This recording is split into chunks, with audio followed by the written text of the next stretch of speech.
hemmesine, özlerine ve atalarına, inelerine ve ustadlarına ve müziği sahiplerine hepimizden mübarek olsun istiyorum. Mahmut Said Marif'in ayeti geçişiyana bunların ta bunlar 12'den çıkan diyor. Bunların tavrıhet okuğu halak olan indi ya lisans diyor ya yukarı oku diyor. Bunların okuları indinden başlıyor. Bunların her birekleri öz listeler intikab edip iktisat başında ya talim terbiye başında ya siyasi başında ya kazayı başında her kayıtlı öz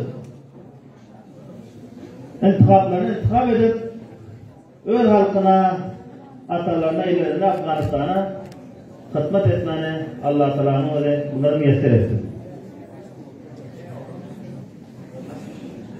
Bizlerin Türk dostlarımız, Türkiye dostumuz ya Türkiye'nin Reis Cumhurbaşkanı Recep Tayyip Erdoğan dünya boyunca, İslam boyunca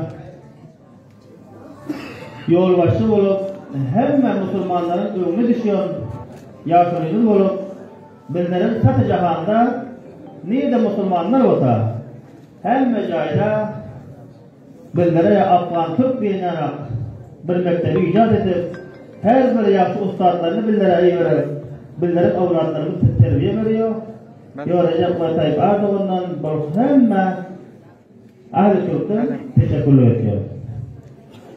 İnşallah bu oğlanlar, bu farim olan oğlanlar eğer kankura girse yukarı derecede kamyap olup İnşallah her kaydı öz kartlarını kabul edip öz halkına Afganistan'a hizmet ediliyor.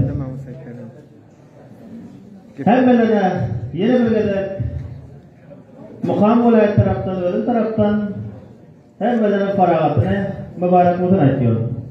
Ben sizlere çok bile vaktanızdan oturmayın. Benim sözlerimi dinleyen için hem belirle sağ olun. Assalamu alaikum ve rahmetullahi ve berekatuhu.